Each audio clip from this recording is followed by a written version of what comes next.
pas di bagian kepala itu ada penggalian yang kelihatannya itu tidak menggunakan alat. 47 hari atau 50 hari kurang lebih umur makam tersebut. Mayat tersebut atau bagian tubuhnya tidak sempat terambil. Dia orang baik. Tapi yang kami bingungkan, ini yang diambil kok makamnya sudah tua.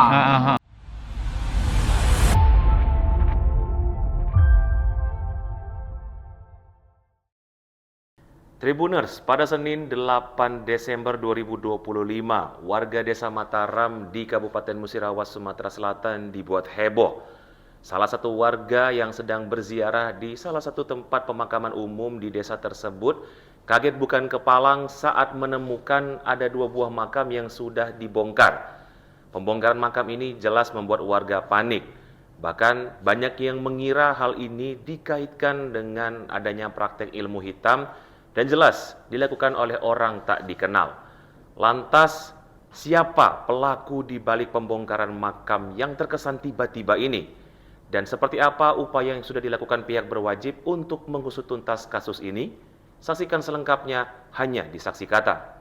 Kades nanyo terkait dengan adanya kejadian kemarin itu katanya di Desa Mataram ini heboh dengan adanya upaya pembongkaran makam oleh orang tak dikenal itu seperti apa, Pak? Ya, oke, terima kasih. Memang benar, kemarin ada kejadian waktu itu pagi sekitar kurang lebih jam 8 pagi. Kami dikabari oleh warga Dusun 1 Desa Mataram yang waktu itu beliau mau ziarah ke tempat neneknya. Jadi pas waktu lewat di samping kuburan neneknya itu, nah ini melewati kuburan yang ada indikasi yaitu pembongkaran karena mungkin ada maksud dan tujuan tertentu. Jadi intinya beliau yang pertama mengetahui terus melapor ke kami, ke pemerintah Desa Mataram, dan kami langsung cek lokasi, cek TKP, dan kami juga mengabari oleh pihak dari Polsek Tegumulyo, Bapak Babin Kantip dan Kanit Intel dan kami Reskrim.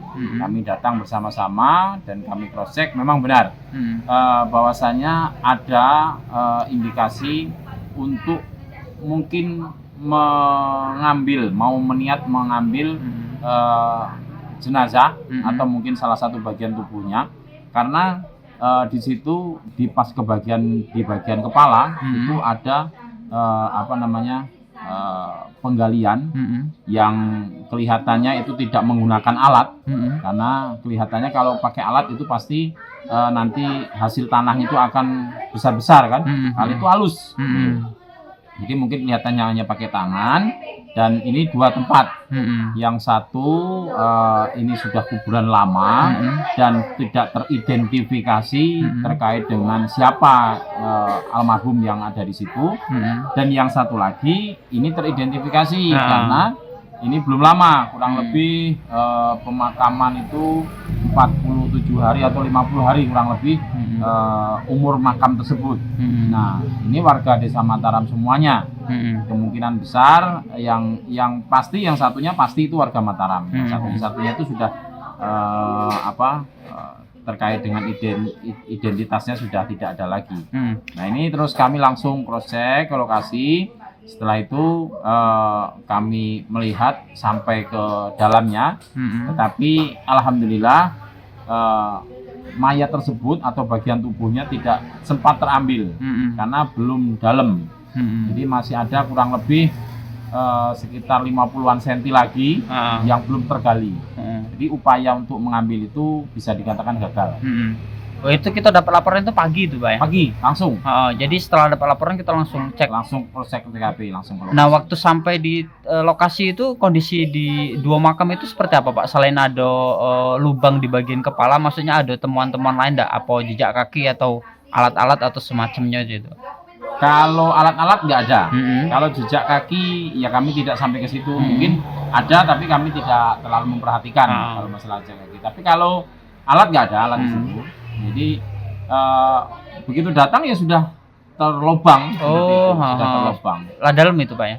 Sudah dalam itu kurang lebih 50 sampai 1 meter itu. Tapi itu untuk kondisi jenazah itu sudah terlihat dari lubang Belum. itu atau belum ya? Belum terlihat. Artinya masih ada jarak Masih ya, ada Pak? kurang lebih 50 cm lagi. Mhm. Nah, ini baru tembus ke dalam gitu. Heeh. Papannya saja belum terlihat. Oh, ha. Itu 2 makam ya, Pak ya? Dua yang makam. di ini.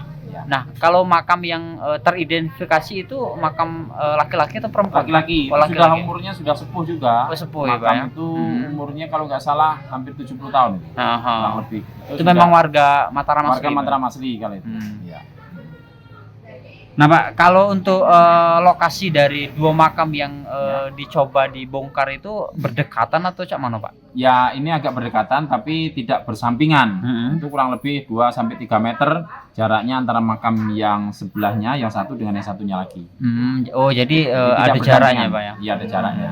Nah, Artinya kemungkinan lebih dari 1 orang itu, Pak ya, pelakunya? Atau ya, kami tidak bisa memastikan, tapi kalau lihat polanya sama. Oh. Cara penggalian itu kan tidak pakai alat gitu kan. Kalau pakai alat saya yakin sudah tembus. Itu nggak pakai alat. Karena apa? Hasil tanahnya itu kan ambiar, buyar gitu, tidak ngumpal-ngumpal. Tapi kalau pakai alat pasti ngumpal-ngumpal, cangkul lah atau seperti itu. Nah, Pak, kalau untuk sosok yang makam yang teridentifikasi itu Bapak kenal dengan beliau, ya almarhum? Sangat kenal sekali. Sangat kenal. Termasuk tokoh masyarakat Desa Mataram. Itu seperti Warga apa, Pak, di sini almarhum semasa hidupnya? Almarhum bagus orangnya, termasuk orang tokoh agama. Beliau adalah orang yang memang bisa dituakan di tempat kami dan beliau orang baik. Jadi asumsi masyarakat mungkin ada yang mengatakan bahwasanya beliau mungkin ada hal-hal yang secara negatif itu mungkin bisa mempunyai tujuan yang berbeda dengan yang disampaikan tadi. Saya kira tidak. Ini kelihatannya saya juga tidak ngerti kenapa kok bisa diambil orang yang makamnya yang notabene bukan orang yang, maaf, mungkin kalau setahu saya itu mungkin ada mati muda, gitu kan? Ada yang mati penasaran bahasanya itu kan. Nah, itu mungkin yang bisa digunakan oleh oknum yang tidak bertanggung jawab terkait dengan mungkin ilmu hitam dan sebagainya. Itu. Jadi kalau untuk terduga pelakunya kita belum tahu juga ya, Pak ya, termasuk motifnya. Belum tahu. Selama ini kami sudah mencari dan kami sudah menghimbau kepada seluruh warga Desa Mataram yang mempunyai keluarga yang dimakamkan di tanah kuburan tempat pemakaman umum Desa Mataram. Ini kami juga mencari-mencari, kelihatannya tidak kami temukan dan motifnya juga kami tidak tahu. Tapi terkait dengan adanya opini yang berkembang itu, Pak, ada hubungannya dengan penganut ilmu hitam itu seperti apa, Pak? Tanggapan kita, Pak? Ya, ini kemungkinan besar seperti itu. Karena memang ini cerita ya. Kalau cerita ini memang ada arahnya ke situ. Karena memang terkait dengan hal-hal spiritual yang terkait ilmu hitam seperti itu, dia pasti akan menggunakan jalan-jalan pintas seperti itu. Dan ini bahasanya ada indikasinya ke situ. Tapi yang kami bingungkan ini yang diambil kok makamnya udah tua. Biasanya kan kalau yang seperti itu orang yang meninggal muda, masih bujang atau gadis, ya kan, atau meninggalnya secara tidak wajar, kan seperti itu biasanya diambil biasanya. Tapi kelihatannya ini berbeda sekali. Nah, kalau sampai misalnya mungkin hewan atau sebagainya, itu saya kira tidak. Saya yakinkan itu bukan hewan. Karena apa? Polanya sama. Penggalinya di pas kepala, bagian kepala. Jadi yang diincar dia itu pasti kepala. Nah, Pak, kalau untuk ahli waris ini sudah tahu juga ya terkait dengan makamnya yang dibongkar. Ahli waris sudah kami hubungi dan beliau langsung ke TKP juga. Jadi langsung karena belum sampai diambil, jadi kami langsung menutup kembali. Setelah kami video, kami foto, setelah itu kami tutup kembali dan kami ratakan kembali, dibatuskan kembali, dan ahli waris juga merasa bingung, ya, kok bisa terjadi hal seperti itu. Gitu. Karena selama ini saya hidup di Mataram sudah lama, sudah 40-an tahun. Ya, baru ini terjadi. Ini baru kejadian pertama ya, Pak ya. Cuman kalau cerita, ya mungkin adalah yang tidak bisa dipertanggungjawabkan. Tapi kalau kenyataannya baru ini. Baru ini ya, Pak ya. Nah, Pak, dengan adanya kejadian ini, Pak, antisipasi kita atau himbauan kita untuk masyarakat itu seperti apa, Pak? Ya, yang jelas kami sudah menghimbau kepada seluruh warga Desa Mataram. Salah satunya tadi kami menghimbau agar supaya untuk waspada dan kalau ada keluarga yang dimakamkan di situ, tolong sering-sering dilihat. Bila perlu malam nggak apa-apa, cross check silakan. Dan kalau siang tolong untuk diperhatikan, dicek almarhum keluarganya yang masih ada di situ dan tolong untuk selalu waspada terkait dengan hal-hal yang seperti itu, jangan sampai terulang kembali. Terus yang kedua, kami dari pemerintah desa langsung ini dalam waktu dekat kami akan memberikan penerangan yang sangat terang lah. Jangan sampai nantinya ini memudahkan pelaku-pelaku yang ingin berbuat kejahatan atau memanfaatkan situasi yang mungkin gelap dan sebagainya. Jadi kami dalam waktu dekat akan kami terangi dengan lampu yang besar. Sebenarnya lampunya sudah ada kemarin, tapi tidak terlalu terang. Gitu kan. Rencana kami akan terangi, kami perbanyak lampu untuk area makam tersebut.